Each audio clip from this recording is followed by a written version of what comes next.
Right, that's enough of that. Hello, good afternoon, and welcome to ABW Radio. That introduction was brought to you by Jason Davies. If you can't fit four fingers, you ain't in his book. Good afternoon, everybody. It is time for us to have a little chat about the Arsenal. We are ABW Radio. We don't shout, we don't make a fuss, just to make you follow us. My name is Kris, and I've got with me two gentlemen this afternoon. That amused you, didn't it? Good afternoon, Karl. It did, actually. What's going on, Kris? You all right? I'm good, mate. It's been a while, hasn't it? It's been a while. It has. I think you've had your quota of black people anymore, so you don't want me anymore, but it's fine. I understand. I'll stay in the corner. What's your name, Raj? Jesus. And I've also got Ellis with me. Double duty, Ellis. How are you? Hello, I'm all right. Sorry for everyone that has to listen to me again. I do apologise, but what are you going to do? It's all right, mate. At the end of the day, you know, when we're in need of scraping that barrel, you're always there, and that's what's important. So it's I fine. am. You're both very welcome as usual. So let's get into it then. A come from behind victory. We've gone 5-1, 4-1, 3-1. So you know what the score will be next week, don't you, boys and girls? 3-1 victory over Stoke City today, and we are top of the league, which is rather nice. Let's get some initial thoughts then. Karl, what did you reckon?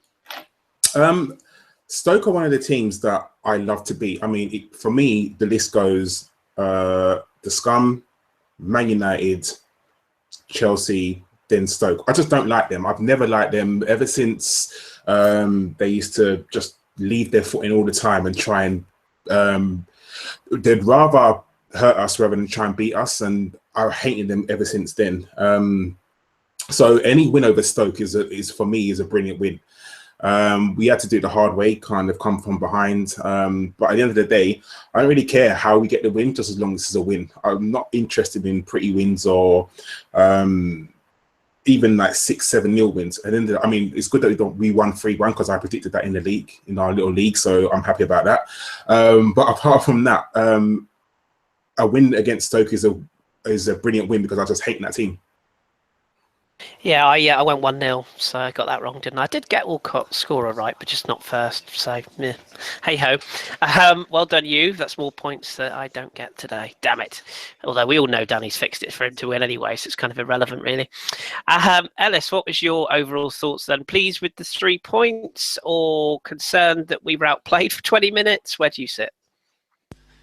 Pretty pleased. I think before the start of the game, I was feeling quite confident. I know we do have like some poor results against Stoke in the past, but usually at home we normally beat them at least. So I was pretty confident going into the game.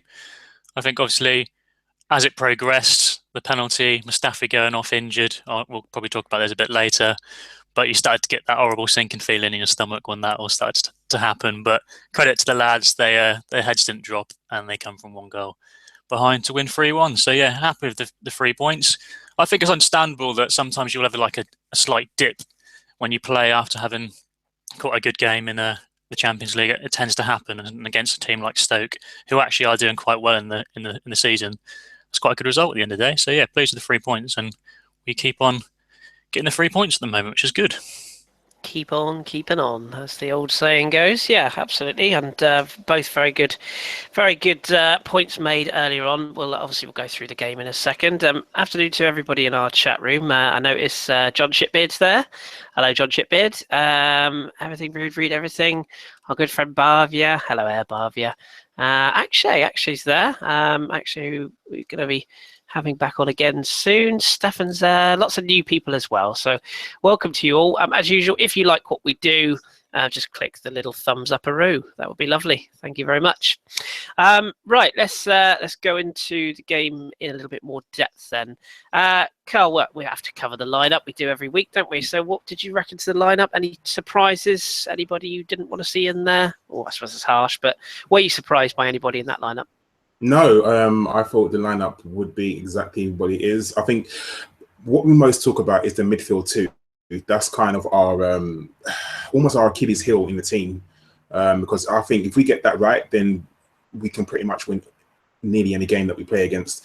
I don't think anybody was aware that Aaron Ramsey had a hamstring injury. Apparently it's a small hamstring injury, but we know with Arsenal, a small hamstring injury equals about 2-3 weeks up. So don't expect to see him anytime soon. But I think the midfield pairing of Xhaka and Coquelin was probably the right one. Just because I think with Stoke, they're quite a big team. So we needed quite a solid midfield. Someone who could sort of handle the heavy tackles that were probably going to come from Stoke. I know they're a different team to what they used to be, a different Stoke to what Pulis was. But at the end of the day, they still got that. They're big boys in there. So they do tend to sometimes, I think, leave the foot in. And I think the team that we picked today was the team that I personally would have started. Ox on the left. Wasn't a surprise to me. I thought he would come in just to freshen up things a little bit, just because you don't want to overplay players. I know we talk about Alexis overplaying, but when someone's in form like that, you can't really drop him. And this is a league game, and we're going for the league, and I think we're going for the league really hard this season. So I don't think there was that many surprises. The right back situation kind of picked itself, but at the same time, I'm always in a mind frame of, if you're on the bench and you're fit enough to start, like with today, you're fit enough to start, you should start. And our first choice right back was on the bench. So I tend to think, why didn't he start? Because as today, when we got the injury, he had to come on. So if you can play your strongest team, then go and play your strongest team. Yeah, it's a tough one, isn't it, to judge? I think I know why managers do it. I suppose it's the reintroduction to the match day situation and the availability, but I know what you mean. Hopefully, it seems like Hector got through today without any issues, so that's good news. Ellis, were you surprised that Lucas Perez was not in the starting lineup today? I personally wasn't, even though he got a hat-trick in midweek. Was it a little surprise for you that Ox got the nod?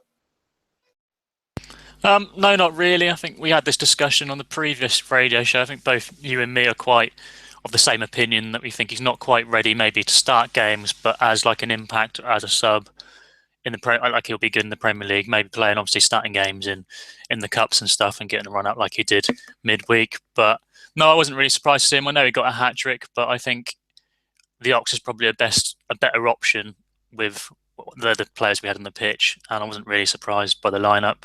I think obviously there's a lot of debate going on what the best sort of midfield partnership is, but for this Christmas period, I think we'll see a lot of Xhaka and Coquelin in the Premier League. But also we'll probably come and speak a bit more about that a bit later. You heard it here first. Ellis expects to see a lot of cock in the midfield. Okay, it's the gift that keeps on giving, that, isn't it? Right, so let's talk about a couple of incidents in the game. I suppose we should probably start with, Stoke started the game well. I have to be honest and be fair. They were the better side for at least 10, 15, maybe even 20 minutes.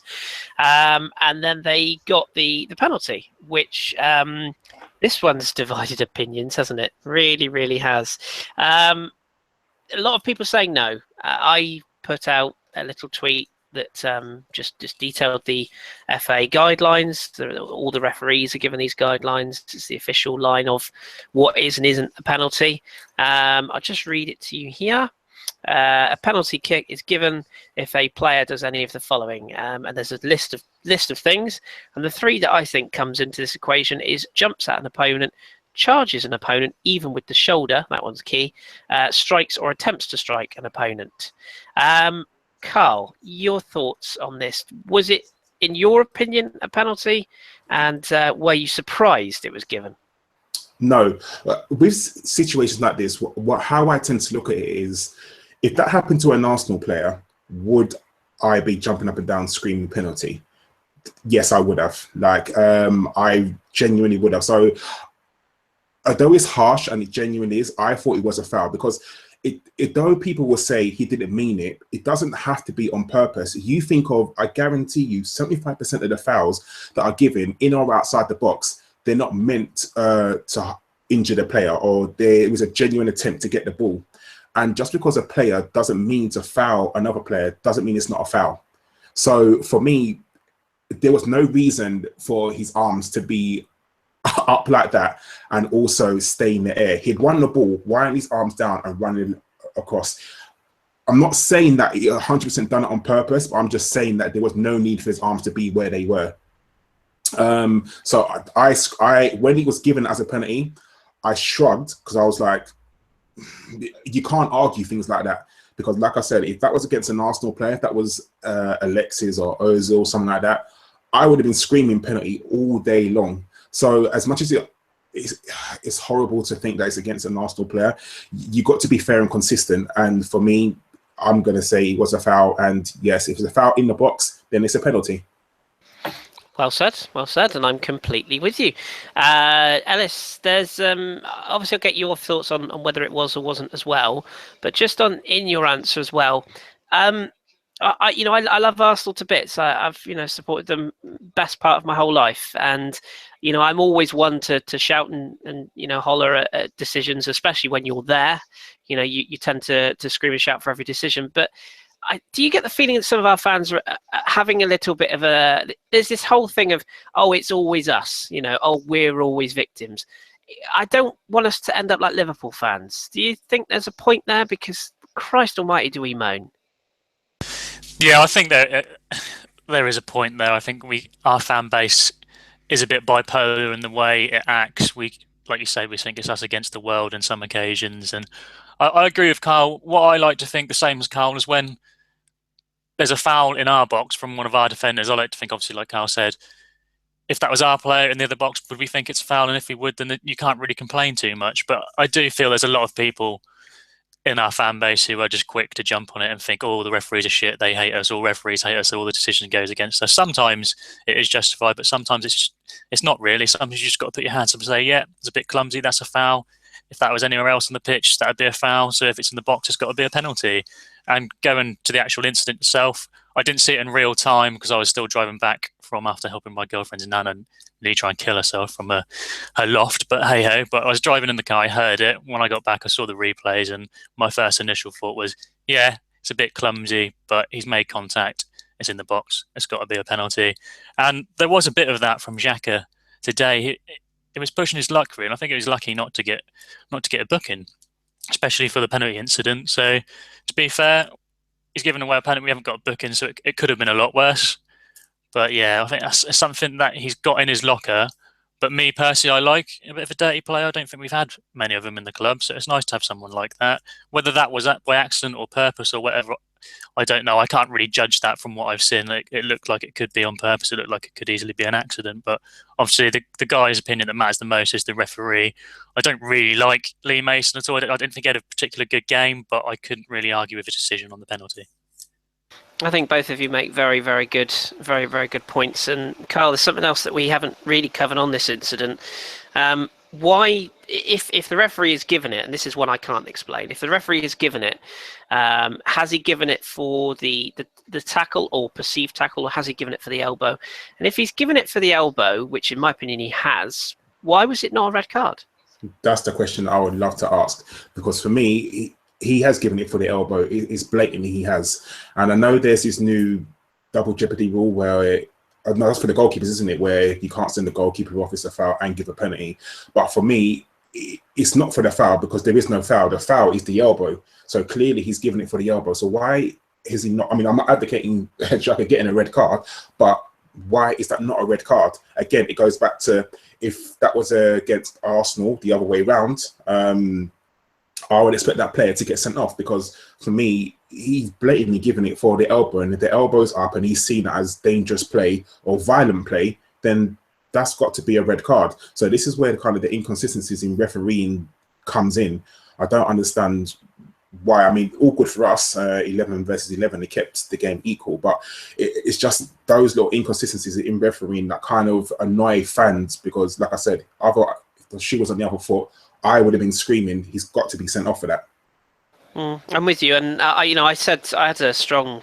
I tend to try to avoid doing too much tweeting during games because I like to just actually listen or watch the games rather than sit on the computer the whole time. But I did put one foul. I did put one tweet out about the foul, and just I described it as moronic. I thought Xhaka was completely irresponsible. I thought it was beyond ridiculous. And if I was his manager now, I'd be absolutely tearing into him. Yes, okay, this is coming together, and yeah, you can argue it's 50-50, but you don't raise your arms in that position. And if talk to John Welsh, ask him. This is the sort of Xhaka that you get when he's wound up, when things are not going his way. He just goes for other players, and he's irresponsible. And that is a side. People ask why he's not been in the team. There you go. For me, it's just ridiculous, utterly ridiculous. And all the good things. Oh, Jamie Vardy's just scored. He's still alive, apparently. All the good things he does are undone when he loses his head. And I just felt it was a ridiculous raising of the arm in an unnecessary challenge. There's the goal. Anyway, Charlie Adam, whatever. Stoke 1-0 up. I didn't see him celebrate. I'm sure he ran off like he'd won the World Cup. Scottish prick. Anyway, so they were 1-0 up, and we needed a response. And we got it, Ellis, from Theo Walcott. This after Hector Bellerin had replaced Mustafi, who it looks like has done his hammy. I mean, come on, we knew the injuries were going to come, surely. We knew they were on their way. But Bellerin proving that he's sharp, he's at it, beautiful cross, and Theo scoring probably the most unlikely Theo Walcott goal you'd see. That was a Giroud finish, wasn't it? And we're back in the game at 1-1. What did you make of it? I wouldn't actually agree with you, though. I think that's I know it's a Giroud-like finish, but I think that's a typical finish that Theo Walcott scores when he doesn't really have time to think about it, where he just has to sort of hit it. And obviously he did, and it went in. Can I caveat it slightly? Say it is a Theo Walcott effort, but usually it ends up over the stand. It's more my point, but I know what you mean. Enough, yeah, I'll agree with you there. But yeah, it's definitely the response you need. Going back to the Mustafi injury as well, I've just seen that Akshay's posted in the chat box that FK thinks that that's this year over for him, and then possibly 2 or 3 games in January, but we might come on to that a bit later. But I think that's a bit of a blow. But credit to Bellerin, he's come back. I sort of agree with Karl as well, the previous point he made. If the player's fit enough to be on the bench, surely he's fit enough to start. But has happened, he's come on anyway because of the injury to Mustafi, and that is the sort of stuff that Bellerin provides for us. And I don't want to criticise Gabriel because I think he's done a really good job considering my nervousness around him when he came on initially, when Debuchy got injured and he had to play right back. And since then, when he's played right back, I think he's played quite well. We've sort of shifted our attacking from our fullbacks to the left while he's been there, and now we've got Bellerin back. We can obviously switch it back to the right, and that's the sort of balls. I don't know how many assists Bellerin's got, but he must be getting quite a few, and probably one of the most assists for a fullback or a defender in the league, I reckon. But sorry. Leicester beating City 2-0. Bloody hell! It's 5 minutes gone. Yeah, literally. Leicester 2-0. Yeah, 2-0 to Leicester. Yeah. Oh, lovely. And the cult of Pep continues. Best manager in the world. Oh, Kris, you're loving this, aren't you? Absolutely loving it. Ticky-tacky my ass. 2-0 Leicester. Get in. Carry on. Right, where was I? Yeah, Bellerin sort of, that's the sort of stuff he provides you, getting into those spaces, putting in good balls, and it was quite a good finish from Walcott. It was quite a tight angle. When I initially saw it, I thought that's a good finish, but to see from the angle he's hit it, he hasn't really got much leeway. If he goes too far to the right, he's hitting the post. If he goes too far to the left, then the keeper's probably going to get a hand on it and stop it. So it was a really good finish, and we ended the half quite well and proceeded to start the second half in the same sort of mood. So we definitely needed that, and that helped us probably on to win the game eventually. Yeah, I think the point you make about the Gabriel thing, the good thing, in a weird way, the fact Gabriel has played these last couple of games, albeit out of position, means that he's kind of match ready, if you get what I mean.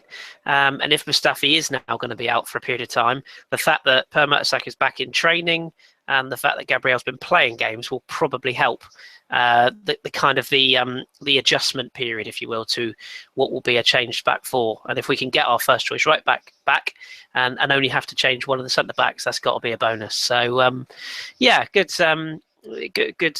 timing to get the equaliser just before half time as well. I have to just say at one point, by the way, that Andy King finish is some take. Have a look at that later on. So let's move on to the next period of the game then. Karl, at when we got back to 1-1, were you sort of fairly confident that we would go on to win the game at that point? And maybe we could sort of start to touch on Mesut Ozil's goal to make it 2-1, which came in the 49th minute. Your thoughts at the goal and at that point, as I say, were you confident we would go on to win it once we'd equalised?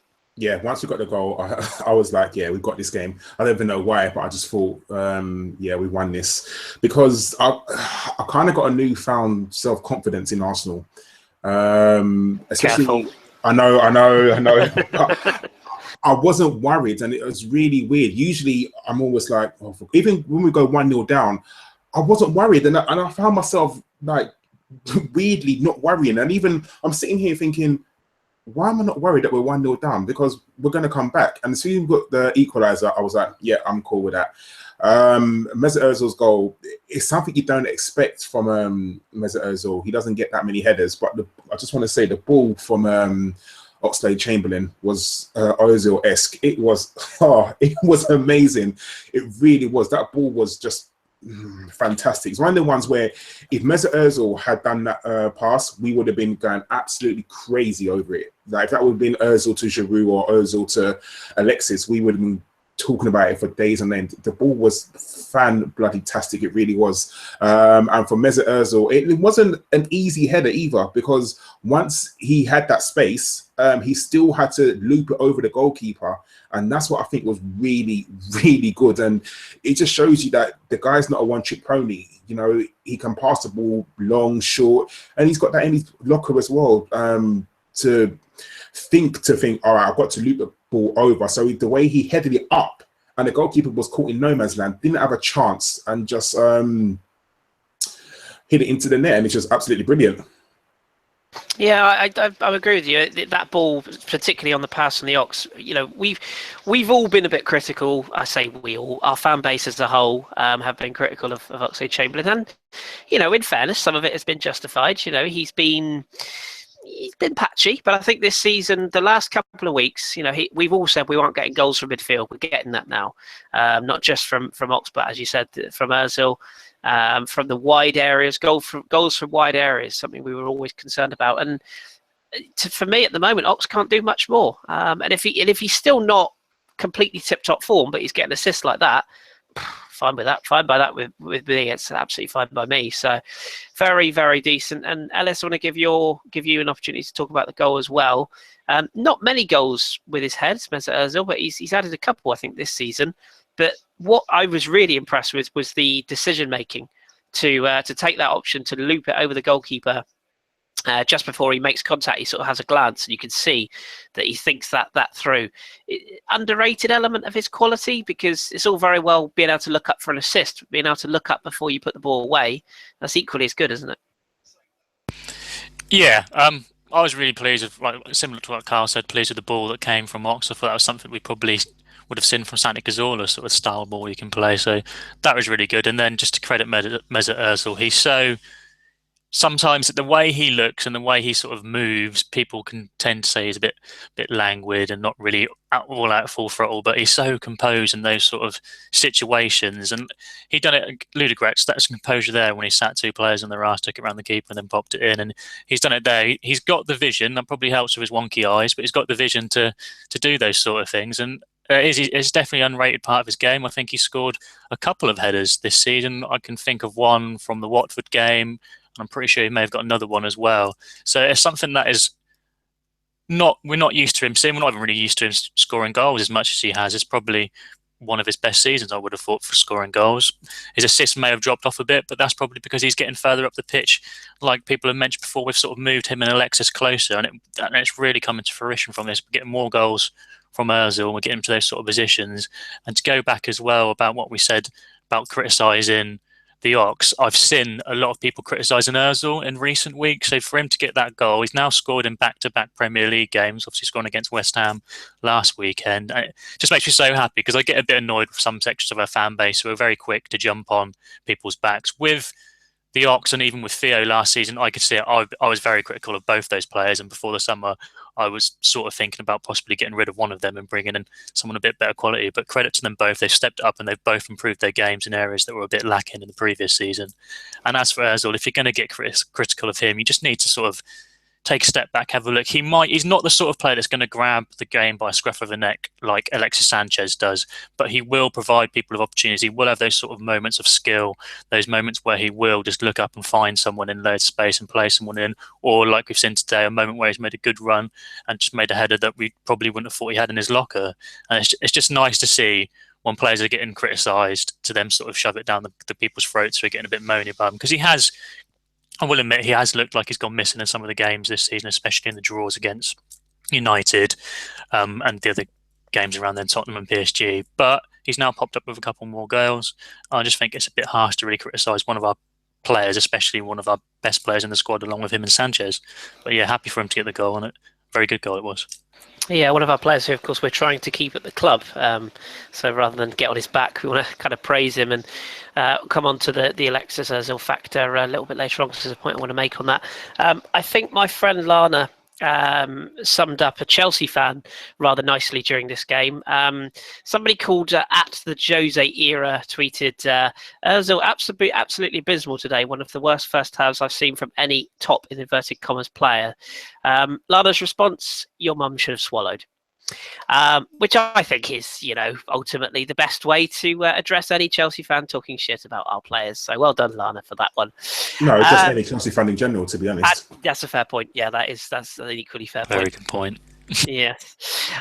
So a 2-1 up. We were.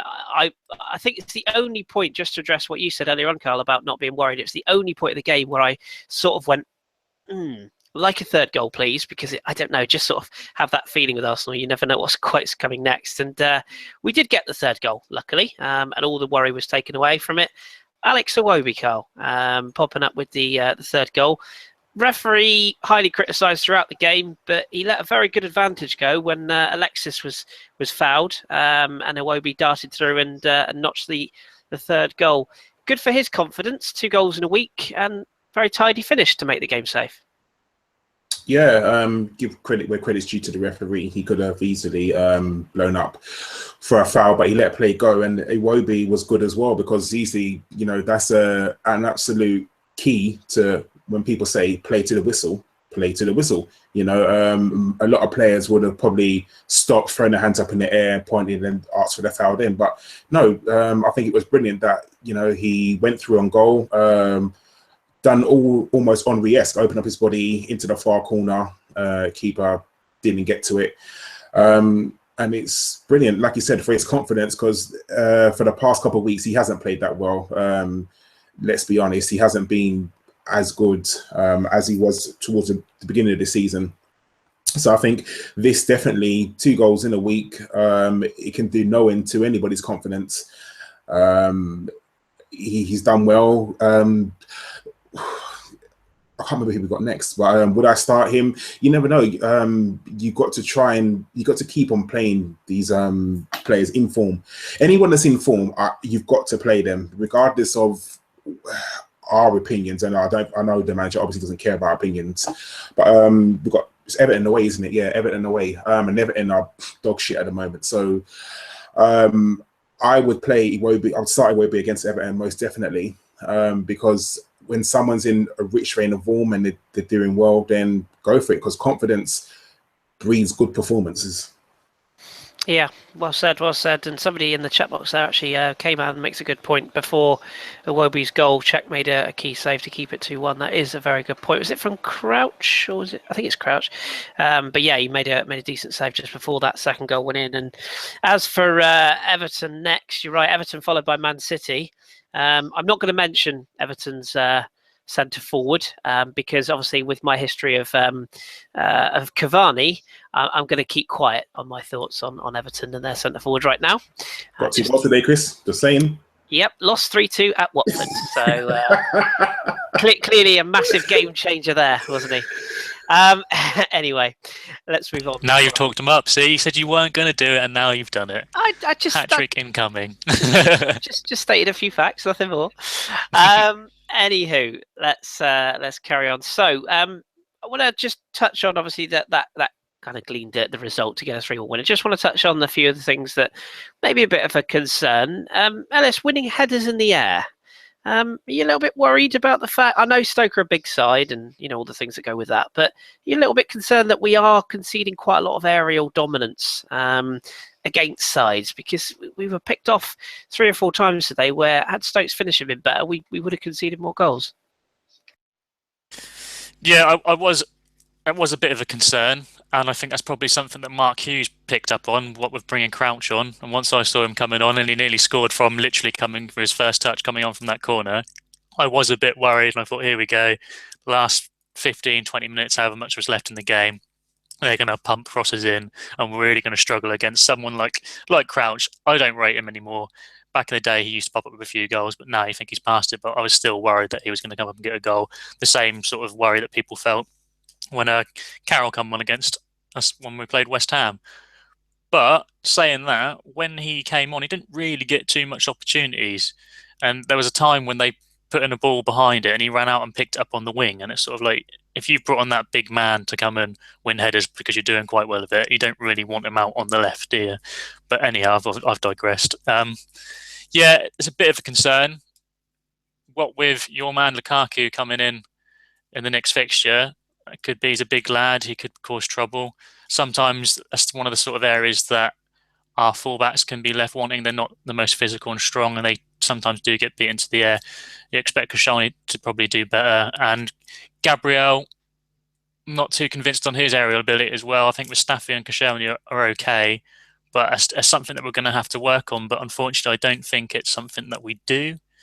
I'm not sure who takes the role of defending. I've heard in previous interviews that Pat Rice used to take defending, and obviously we've got Steve Bolt at the club, so maybe he takes the defences now and Wenger doesn't really get involved. But if that's the man who's doing it, he needs to sort of maybe focus on that and try and improve that part of our game. Because like you say, if that was a team with better finishes than what Stoke had, then we could have been in a bit of trouble today. Yeah, we could have. That's my only sort of real concern, is that Stoke are not as big a physical side as they used to be, but they are still decent in the air, and we did give up quite a few chances. That's a little bit of a concern as we head into 2 away games on the spin. Something I want to get both of your opinions on here. The podcast on Thursday touched on this in great detail, and if you haven't heard it, do go and listen to our very own Lord Hillwood's assessment of the contract situation between Alexis and Mesut Ozil. I won't even begin to say that I understood. So Steve breaks it down brilliantly, so do listen to that. But just on the players alone, is it a good sign, and Karl, I'll start with you, that today Alexis didn't score? His work rate was there. It always is. But I didn't think he had his best game today, but he didn't score. Yet Mesut stepped up. Theo Walcott stepped up. We've got to be careful, haven't we, that we don't step into this situation where we're so reliant on just those 2 players. Or at the very least, can we only be reliant on 1 per game, not both?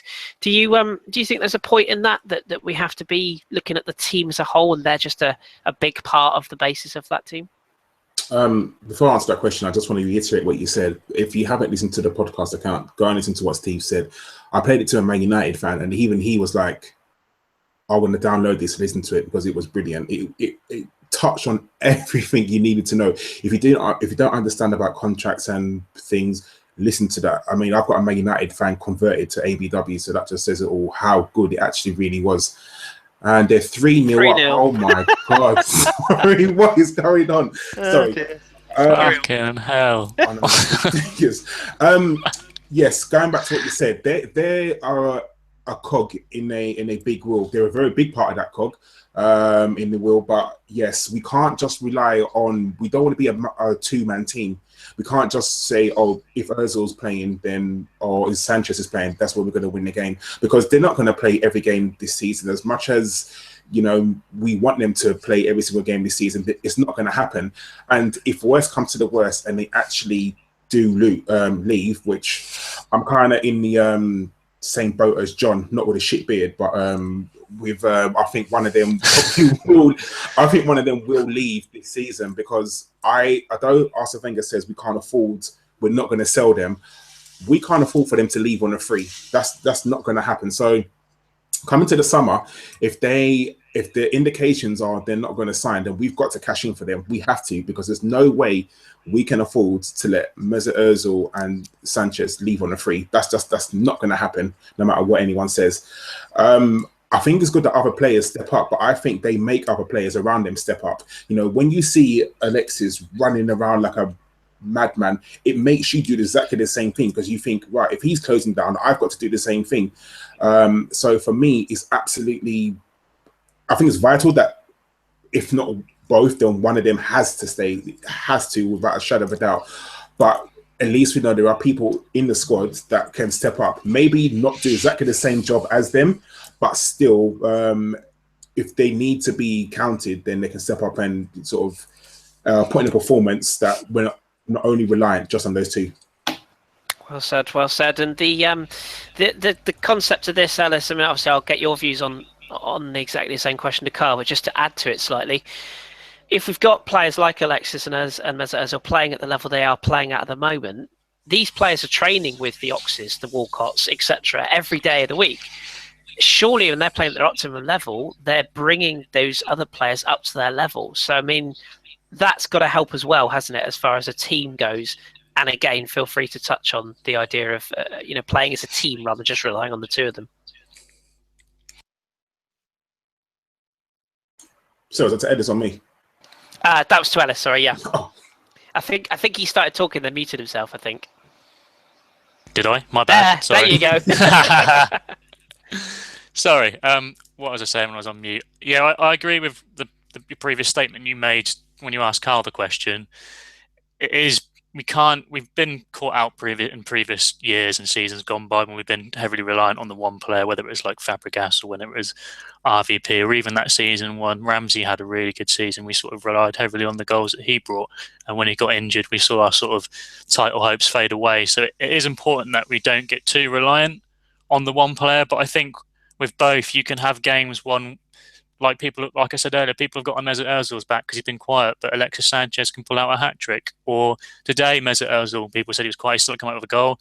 Sanchez has got an assist, but he hasn't scored. But I think the other players are stepping their game up around them. I think Danny, a few weeks back, posted a little picture of our top 4 goal scorers, and it's obviously Sanchez, Ozil, Walcott, and the Ox. So the Ox and Walcott are really chipping in with goals now. So we're not... I do think the fact that those two are our best players, there's no doubt about it, and they are, like Karl said, we need one of them to stay fit for a majority of the season, because if we lose both of them, we are going to be in big trouble. But I think you can switch from reliance on between one or two of them, and then we can sort of rely on the other guys, not the fringe players, but not the stars in our team, the likes of Walcott and Ozil and Ox to chip in with a goal or two or assist. So I think it's good. I am really confident with the team that we've got at the moment. But if we do lose one of them, that's going to be bad. It is going to be bad. But I'll also say as well, I did listen to the podcast, and Steve made a really good point. There's some really good points on that podcast, and if, like you said, if people haven't listened now, they really need to, because it is very good points.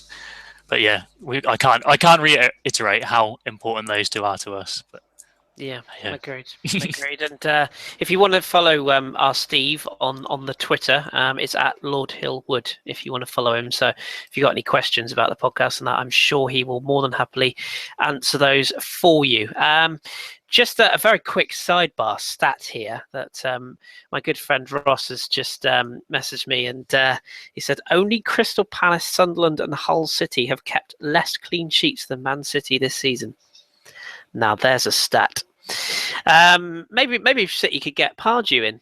Perhaps he'd do a job. He certainly wouldn't defend any better if he was, but still. Anywho, back to Arsenal.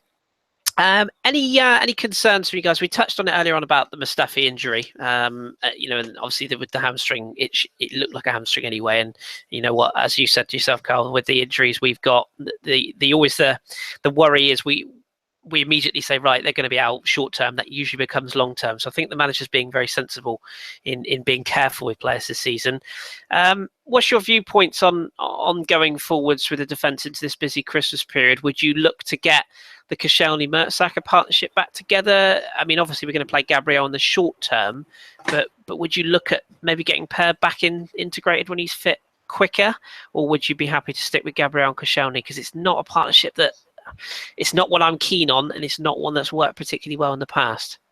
I think we're forgetting we've got Holding as well, and Holding for me is whether you'd start him in a number of games, I'm not too sure, but he should, over this festive season, he's going to get games because the games are coming thick and fast now. I think if Mustafi has got a hamstring injury, that is 2-3 weeks, no doubt. As much as I don't like playing Gabriel at centre back, I think you made a good point when you said that him playing at right back has made him match fit, and it's given him valuable game time. So he's not coming in rusty, because that's what tends to happen. And I think, not saying that he gets a rough ride, but it's very hard for players to be sitting on the bench for, we're talking 5-6 weeks, and they're just being expected to jump straight into action and play a 10 out of 10 game. It doesn't happen. So the fact that he's got some match sharpness, hopefully he'll be better than he has been in the past. But again, we've got Holding there, and Holding for me is, that boy is a talent, and he was an absolute bargain. I mean, if you look at now, John Stones was what, 42 million? And he's dog shit at the moment. And I would definitely say that Holding is better than John Stones at the present time. Definitely. So, and also rushing Per back, I wouldn't rush Per back. I think this is his last year, right? That I believe. Yeah, we'll come on to the contract extensions later on, but yeah, go on. All right, yeah, this is last year, so I wouldn't want to kind of do Arteta rushing back, because that's what he did with Arteta, I think, and his body broke down. Let him play, bring him back. He's going to get games, most definitely, just because of the longer we stay in the Champions League, and if we do have a good FA Cup run, then obviously the games, we're going to be playing multiple games, and we're going to need a whole squad. That's the reason why you have a squad.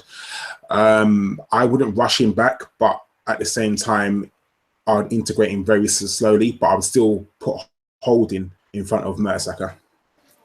Yeah, I totally agree with you on that. With, at least for the short term, until Per is 100% fit, and the chat box lit up actually a minute ago and said, "What about Holding?" I was like, "Yeah, I'm not forgetting Holding. I think, like you said, Karl, he's a very, very talented, and I think he's going to be a very, very talented footballer for us in the long term, if not already. And let's not forget as well, Callum Chambers has been Middlesbrough's best player for at least a month now, so that could be the future maybe. But just in the short term, I think Gabriel, for experience alone, you probably go with that. Let's see how we get on. Maybe things will improve with him and Cos. Cos is a better player than he was a year ago, in my opinion, as well. So hopefully he can help knit it all together. Ellis, just with regards to obviously the next game we play is away at Everton.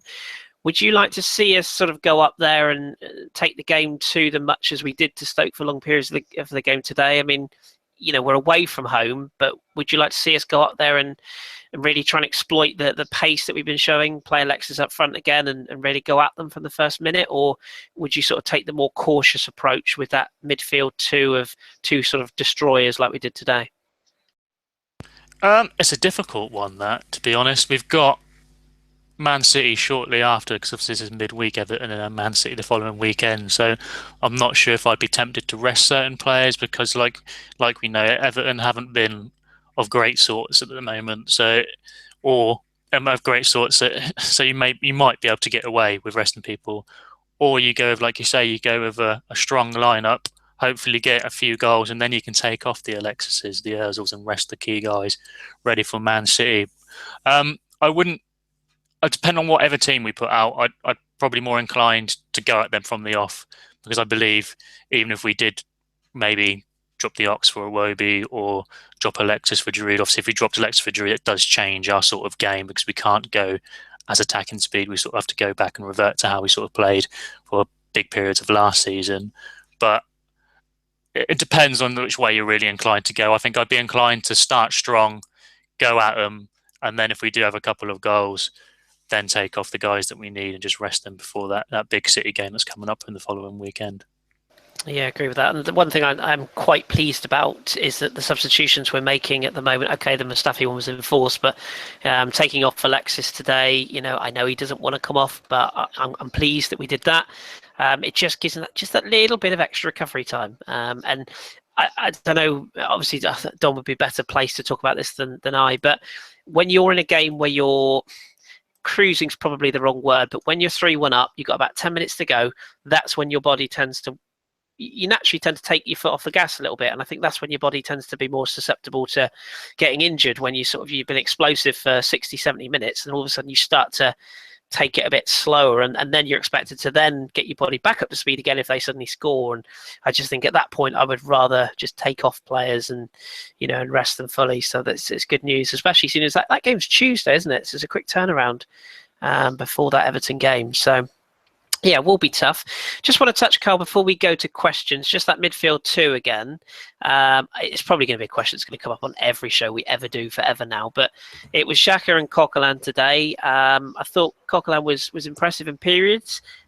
Still not convinced by his passing range as far as further down the field goes. But to me, it's pretty clear now that he is being asked to push or press higher up the field to win the ball back. And it seems to work. And Xhaka had a sort of, kind of a bitty day, as I say. I thought the penalty was utterly ridiculous. But overall, again, he was fairly competent today. So who would be your two going up to Everton? And do you agree with this sort of system we're doing at the moment where we're rotating different players for different games? Yes, but my two for Everton would be the two that started today.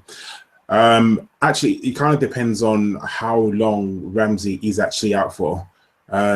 If it is just one game missing, then I probably would be tempted to start Ramsey. But if there's any risk at all with Ramsey, then I wouldn't even risk him, just because I'd rather rest him for a poor Everton team and have him on the bench if we need him for, a poor Man City. But regardless of that, I wouldn't risk him at all against Everton, just because we're going to be playing a lot of games over this Christmas period, and I really don't want a lot of injuries, just because you know what happens to Arsenal in January, February, when the games do start coming thick and fast and we're overplaying players, and that's really something I don't want. So at the moment, I don't have a problem with Xhaka. I honestly don't, because I feel he's coming into his own. Yes, he does some stupid things, but I think John told us, when he first signed, that he's prone to that. So it's not a surprise.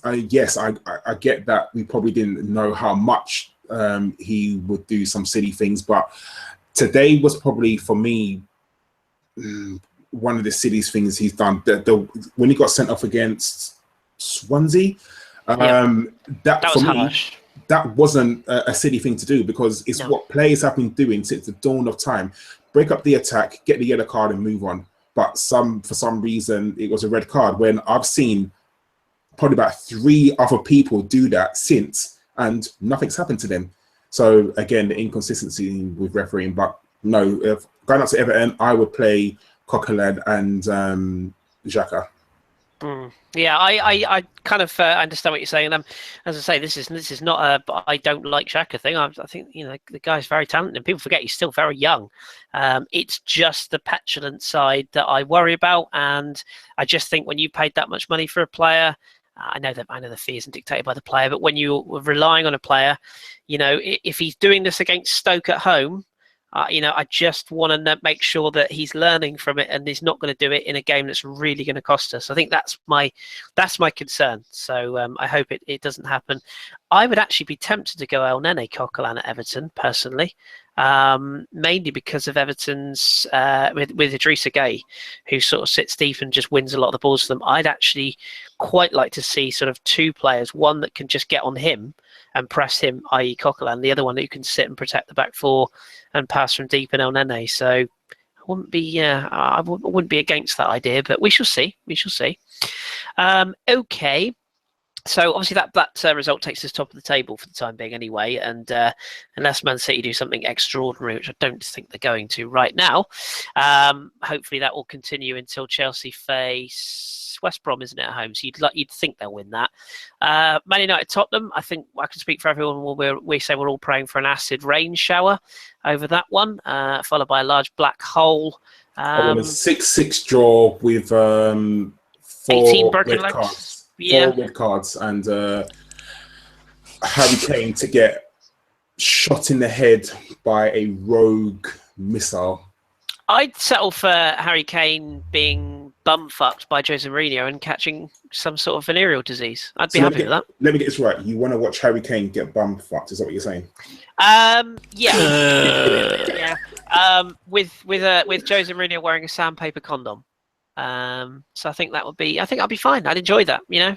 Whatever floats your boat, Kris. I mean, you know. I like weird shit. Ask John. John's the same. You know, John's into weird shit. So it's part of the ABW thing here. We're all weird, you know. But let's move on from Harry Kane being buggered. It's just weird. Let's take some questions, and then we'll let our lovely listeners go off and enjoy the rich pickings of Leicester Man City. We've got a few in the box already, actually. So, actually, before I do that, I'm going to set our lovely listeners a challenge. If we can get 100 thumbs ups today, this is a social experiment, John will get a better beard. We're not sure how yet, but we're going to work on it. So if we can get 100 thumbs ups, John will do something with his beard to improve it. Is there such thing as beard transplants? I don't know, but I'm sure we can make it. You know, Ask Rooney. There you go. Maybe we could get Danny to send him some in the post. He's got too much beard at the moment, so we could get him to send John some in the post. So there you go. There's your challenge. We're up to 43, so 57 to go. We're on the way. Right, 49. It's growing. Anyway, questions. Let's see what we've got here. And the likes. Everything rude. Oh God. Boing. Everything rude, everything. Let's start with his question. He wants to know, Ellis, you can have this one. Do you re-sign Per Mertesacker and Olivier Giroud to new contracts? With Giroud, personally, I definitely would. I think he's still got a lot to offer. The fact that when we signed him initially, I don't think he was ever intended to be the starting striker. And if he was, the season following on, we were linked with like Higuain and Suarez and stuff like that. You start to think that he's not in Wenger's plans to be the main striker, but I think as an option coming off the bench, he's a very good backup striker in my eyes. And if we continue with the same sort of vein of playing Alexis up front in most games as our out-and-out striker, then to have the option to completely swap it on his head and have someone who's nip, fast, quick, and swap it with someone who's a bit better in the air that we can then play long balls to is a great option to have. So I'd rather sign him than have to try and find that option in the transfer market. As for Per, I'd like to see a bit more of him next year in the second half of the season. If he comes back, he's fit, he doesn't have any more injuries, he plays a part. I wouldn't want him to be in place of Mustafi. I think Kosh and Mustafi is our centre-back pairing, the best centre-back pairing we can have for the foreseeable future. But as sort of a third choice or someone who can come in when called upon, I'd like to see how he does then, and if he can stay fit and if he can contribute to the team, then yeah, I'll be all up for signing him on for an extra couple of seasons because he's been a good servant to the club. Yeah, well said. And you can't have enough experience at the end of the day, can you? And people are. It's so funny how people have forgotten how much Olivier Giroud has done, not only for us as a whole, but this season as well.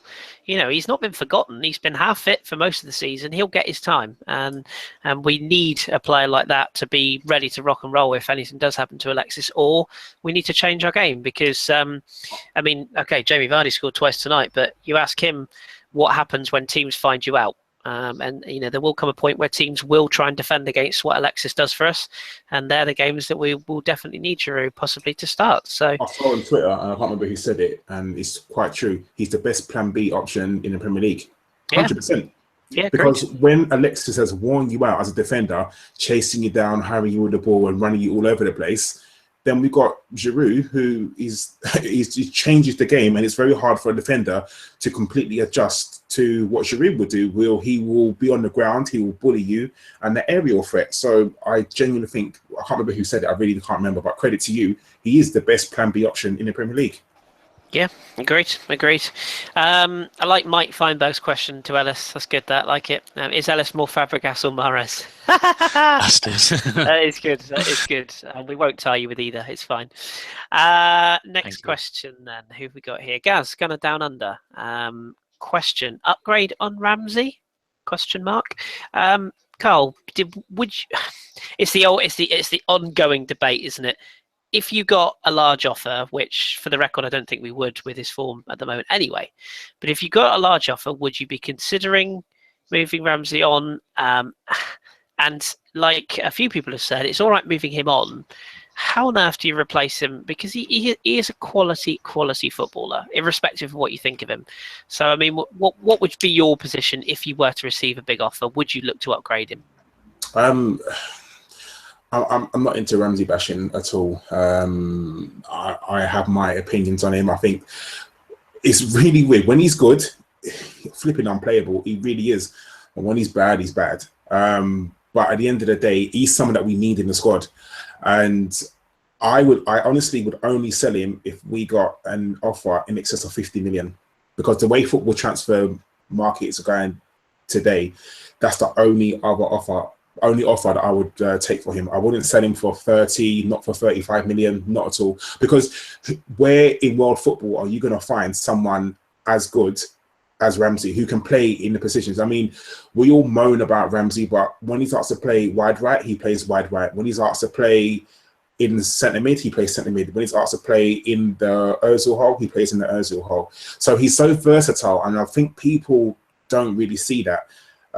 You're not going to find a replacement for less than 50 million who can play in all those positions. So I wouldn't sell him at all. But if we got an offer of 50 million, then I'm not going to lie, I would definitely consider it. I think I sit in exactly the same place as you. I want Ramsey to be the player that we saw a few years ago, but the problem I think we're going to have with that is he's not going to play the same role with the same freedom unless we change our system. I'm not convinced that him and Xhaka long term is protective enough personally. I know a lot of people think it is. I just don't, and I love Ramsey to bits, but like you summed it up perfectly. When he's good, he's brilliant. When he's not, he's horrid, and that's unfortunately that's the issue we've got. Similar with Oxlade-Chamberlain. Really, when he's good, he's brilliant. When he's not, ouch. But we'll see. As you say, I think I think he'll be with us for a while, to be honest, and I think the manager clearly likes him, so it may just be a question of adapting our system accordingly. This is a great question, Ellis. I really like this question. It's got me thinking, actually, very thought-provoking. Shieldsy wants to know, would you consider offering Alexis Sanchez the captaincy to persuade him to stay, as Per isn't up to much, and we need a solid captain in my eyes? What do you guys think? I'll let you answer first, and then I'll give you my views. What do you reckon? Yeah, it's a really good question. I did see that pop up in the chat box. And speaking of the chat box, can I kick Josh Dorr out and block him? Don't tempt me. Anyway, yeah, I think that's a really good question. We've used it in the past, haven't we? The captaincy to sort of tempt people to stay. We used it with both RVP and Fabregas, and with Fabregas it sort of worked, and with RVP I guess it worked. The only thing I would be worried about is we haven't had much luck with captains in recent seasons. They've either been injured and not featured much, so or they've gone off to another team. So really, I'd be scared to give it to him. But if it came down to it, and that was something that we could use to persuade him to stay, I'd be all for it. And to be honest, he might not be. I don't know how well his English is or how well he is communicating on the pitch, but he certainly leads by example. So as a captain, that'd be a really good option for him to have, because he pressures really hard and he gestures to the team to press with him. And I've heard players like the Ox say that they really look up to him. So I think he would make a good captain, but I'd say I'd rather keep Kos at the moment because I think he deserves it and I think he should be the captain.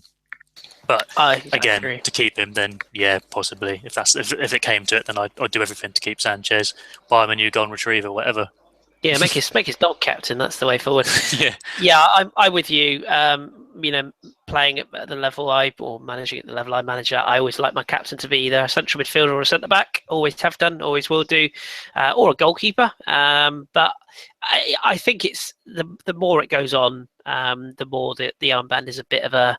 It's a figure of speech. It's what's the word? It's like a little symbol, isn't it? I don't think it really means a huge amount. When you're on the pitch, you need leaders, and I think Cos leads by example. Alexis's work rate leads by example, but I don't think it would change his status anyway. I think if he wants to go, he'll go. If he wants to stay, he'll stay.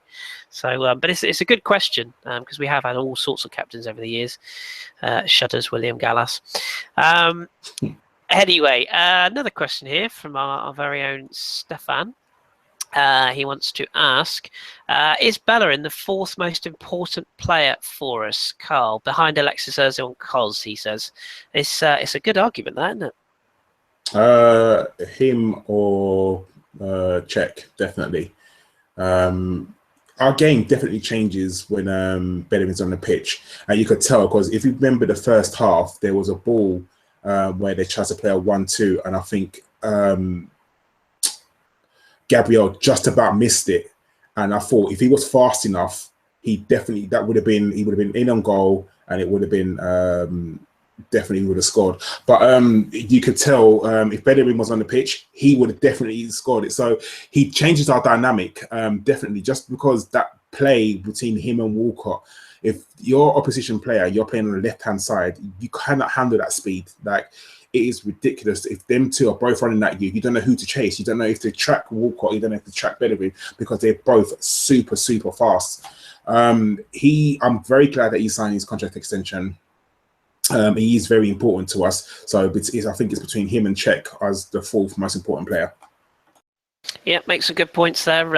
Peter Cech, people forget, because he's just so calm and does things in simple ways. People forget that he is still a very, very important player for us in the long run. So, yeah, agreed there.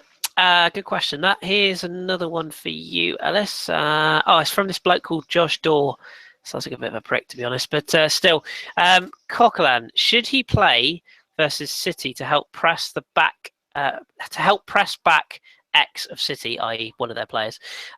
Do we therefore rest him versus Everton to go with El Nene? It's a good question as well. Yeah, good question from a bit of a dickhead, but still. Can't have it all, can we? No, we can't. That's something that we've noticed and we've pointed out on previous radio shows. I know Josh is quite a big fan of this sort of role that Coquelin's got of now pressing a bit higher up the pitch and winning the ball higher up the pitch. It sort of worked out well in the West Ham game. I think he picked up for the initial first goal, and then Sanchez ran onto it and put the ball in for Ozil. So it can work. It's a high risks, high rewards, risk and high rewards sort of tactic. Like, you can risk it. It's like, for example, if he goes up the pitch and he misses a tackle, he's then not in the position we want him to be in, like a bit deeper in the pitch, and he's left depending on who his midfield partner is there sort of by themselves. If it's Xhaka or El Neni, they're not the fastest. I'm quite happy with Ramsey's ability to track back and cover. So in that situation, if he was paired up with Ramsey, I wouldn't be that worried. But Xhaka, as we've said and as we've seen in the game today, he can be a bit risky with his tackles, I should say, or challenges. Sometimes they're not even tackles. And he's not the fastest either, so he could be sort of rushing to making a bad tackle, risk a booking, risk a sending off, risk setting a set piece up in a dangerous area. But it can work the other way. He can win the ball up and then start a counter attack from inside City's half. So it'd be interesting to see and use, because, like we've just mentioned, they're not doing too well against Leicester. They've not had the best results as of late. Their defence, I can't remember what you said earlier, but it's one of the worst in the league apparently. So it's worth it. I think it's worth giving it a go. Like I said, Coquelin and Xhaka, I think, will be the two sort of centre mids for the winter break at least. But I'd be more inclined to sort of sit back against City, because when they played Chelsea, City were all over them for a good portion of that game, and Chelsea just countered really well and they frustrated City. And I think if we can frustrate City with the pace of maybe Oxlade-Chamberlain, Theo Walcott, Sanchez up front, we can counter really quickly. And obviously Xhaka is one of those people who can ping a ball out wide, even Ox done it for Ozil. So we've got players who can play those long balls and pass and start a counter attack off quickly. So I'd personally be more inclined to be a bit reserved and not press too high up the pitch against City and just sort of frustrate them and then counter and try and counter effectively. Yeah, good points. Again, another good question, thought-provoking. Couple of bits of admin for you here. Gunner Blog asked, James asked the question to Arsene Wenger about Mustafi in the press conference after the game, and the manager said it looks quite a good hamstring strain, which was later clarified it's a bad one. So that would suggest to me that's 4 to 6 weeks, I would guess. And this is always good to see. A touchy Mark Hughes stormed out of the press conference when asked about Stoke fans singing Aaron Ramsey, he walks with a limp. Good old Mark Hughes, stay classy, you fucking grey cunt. Hate him. And yeah, I do. Absolute knobber. And I don't know if any of you guys have seen this, but just watching it back, just picked up on it. Charlie Adam, he's at it again, isn't he? Have you seen the sly stamp on Alexis on that foul for the third goal? No, I didn't see it. He's done it again. No, I didn't pick that up either, but it doesn't surprise me. He's got a thing about Alexis, hasn't he? Because didn't he strangle him last time he played? Yep. Yeah, if you watch it, he goes to tackle him, and when he obviously fouls him, as he goes to step away from him, his other leg is a very deliberate stamp action. Go and have a look at it. Yeah. Just let the FA see that and then put up on it, innit? Absolutely. Or, of course, just overlook it completely and do nothing. That would be good. Anyway, let's have 2 more questions and then we will leave it there. Johnny Moon, question for you, Karl. If Draxler... Yes. Here we go. If Draxler is available in January, do we do it? Well, he was left out of the squad for... He was today. They lost 5-0. Oh, yeah. Wolfsburg. I watched it and they were fucking abysmal. I know. I've got a crush. I've got a crush on Draxler. I have done for many years before he was even like a big household name. Before we was even linked with him, I've always liked him. When he used to play for Schalke. I looked at him and I remember watching him a few games and thinking, "Boy, he's got talent," but he was very injury prone. I've got a bit of a man crush on him, so I would move heaven and high water to get him. And I know what people are going to say. It's going to stunt Iwobi's growth, and I totally get that. I really do. But for me, if you can improve your squad, then go for it. On the wide positions, I think Draxler would fit into our team seamlessly. I genuinely do. But my issue is if he's got problems at a club, you know what Arsene Wenger's like. You got to have a good ability, but you've also got to have a very good attitude. And I think we haven't signed some players in the past because of their attitude. So I think Arsene Wenger would be looking at why he's fallen out at Wolfsburg, what's happened, and all that sort of stuff that could contribute him coming towards us. But for me, you'd get him at a cut price as well now, because I think when we was going to buy him 2 Januaries ago, they were talking 40 million or something like that. I think now we could get him for maybe 30 million. So I would definitely move heaven and high water to go and sign Julian Draxler, because I think he would fit into our team brilliantly. I think it's one of those that's going to run and run. I'm going to go on record here and say something a bit random, but I don't think we'll sign Julian Draxler, because I think we'll sign Riyad Mahrez at the end of this summer. Just going to put that out there. Just have a feeling that we were a lot well, I say I have a feeling. I've got fairly good authority. We were a lot closer to trying to get Mahrez in the summer as some people might think. We obviously didn't get him, but I think it was so close to the degree that we were that keen, and I think it was only as you've exactly said there, the Iwobi thing that maybe put us off, saying, you know what, let's leave it a season, see how Leicester do. We've all seen what they're doing now, but they're not having the best of seasons. See how he performs in the Champions League, and then maybe go back. So I've just got a sneaky feeling we might go back. Sadly, I think we'll actually be competing with PSG to go for him. So that's the worry. And speaking of PSG, that's where I see Draxler potentially ending up as well. So we shall see. But yeah, it's one that's going to run and run, isn't it? That's for sure, because he's certainly a player that a lot of people like, and he's very talented. So we'll bring it on. Last question is more of a point, I suppose. Mike Feinberg, Gooners in the USA. If Aaron Ramsey was sold to another Premier League team, would Jason Davies start a new podcast supporting that team? Yeah, you probably would, Mike. You probably would. We love Jace, bless him, and fair play to him. Like he's always said, he'll back Aaron Ramsey to the hills, and fair play, because it's good that people are have got their favourite players, and I think it's good that we give them a bit of support, because even today, Iwobi was getting jeered, wasn't he, before the goal, and he shut a lot of people up. So let's back our players rather than attacking them, because we're top of the league at the end of the day. And I don't know about you guys, but I can't see any other way that we'd have had a better chance to win a title at this stage of the season, probably since last year. And we all know what happened last year. So let's hope we can kick it on. Okay, final thoughts then before Everton. Karl, final thoughts from you first of all. Anything else you want to sort of mention before we go, and maybe look ahead briefly to what you expect at Everton? I do expect us to beat Everton. Everton were very poor today against a Watford team. Even when they sort of got back to 1-1, I didn't think that Everton played that well. I think we'll beat Everton. I genuinely do. Sometimes we have very tricky games against Everton, but I don't see us having a very hard game. I'll probably go for like a 2-1, to be honest. But I genuinely think we'll beat Everton, and that will set us good, because even though we're top of the league now, and Man City, they won't win this game. You're looking at Liverpool over your shoulder. Hopefully they'll lose tomorrow, I believe it is. I think if we just keep on what we're doing, we won't have any problems, but it's to keep up the intensity of how we're playing and keeping the squad together. Injuries will happen, as it's shown today, because like I said, there's a lot of games coming thick and fast, and we're going to lose players, and players are going to fall out of form. Not every player can play a 10 out of 10 every game. It's impossible for that to happen.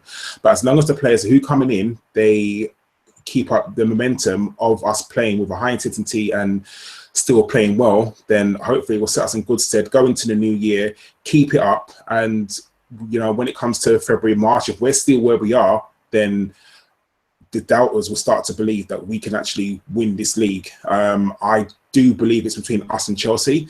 I still probably have Chelsea just a bit ahead of us, but at the end of the day, teams will fall out of form. Chelsea will not win every single game between now and Karl's been Christmas. taken by the robots. He's been exterminated by the robots. All right. Better? Worse? No? I can hear you fine. Oh, okay. Maybe it's Kris. He's frozen. Oh, sorry. Maybe it was me who was dying. Sorry. Oh, yeah. So, like I said, Chelsea will definitely drop points, as will we. I'm not naive enough to think that we're going to win every single game. But as long as we keep playing our games and not worrying about any other team, I'm not concerned about any other team. Focus on us, win our games, or play to the best of our ability. Then we can look at the league and hopefully we'll come out on top. Yeah, well said, well said. Sorry, I think it was my internet, not yours, so I apologise. Ellis, any final thoughts from your good self for today? You're on mute, by the way. Oh, thanks, sorry. I thought I unmuted myself when I was telling Karl that I could still hear him. Yeah, final thoughts on the game. I'm in a very positive mood. We haven't lost a game since the start of the season against Liverpool. Makeshift back four, all those excuses, blah, blah, blah. But we've now gone on a good run. I think in previous seasons against Stoke, going 1-0 down to a penalty, losing someone early on through injury, we crumble a bit in those situations, and we haven't today. So that's the point that I wanted to make and just point out. Because I think we've grown as a team. I think we are a bit more stronger in depth. We've got players that we can bring on and affect the game. So I'm in a very positive mood. I think everyone else should sort of try and stay positive, ride this positivity, keep this high intensity up, keep the form that we found up, keep the pace of Chelsea. I know we're top of the league now, but it's only for 24 hours until possibly Chelsea win. I know they've got West Brom, so you never know. Football can be different. We've seen Bournemouth come back from 3-1 down against Liverpool, so anything can happen. I think we've got a really good chance this season as long as we keep our key players fit and we keep up to pace with whoever's leading at the time. The moment it's Chelsea, it could well be someone else in a few weeks' time. But just keep up the pace, keep positive, and yeah, I think we can have a good season this season. Hello? Hello? I think Kris is either he's gone. Kris is gone. Yes. Anyway, I don't know, he's back. No, he's gone. So let's wrap this up because obviously he's got to go. So I want to thank everyone for sort of watching. You know, we're always here after every single game. We will be here after the Everton game. Definitely, I don't know who's on. Kris always arranges that. But no, thank you to everyone for watching. And always keep it ABW, as Kris's punchline says. And we will see you after the Everton game. And also remember the podcast on Thursday. And again, if you haven't listened to the podcast from the previous Thursday, please listen to it. It was one of the best ones I've listened to. And I've listened to every single one of them. But that one was absolutely brilliant. So please go and watch it. Agreed. Or listen to it, I should say. Watch it. Having the madness. All right, guys. You take care. And I'll see everyone later. Take care. Cheerio. Bye-bye.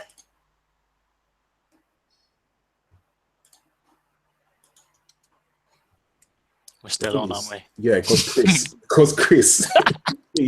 So we'll just talk about randomness. Actually, do you know what? Let's just answer questions until he gets back because he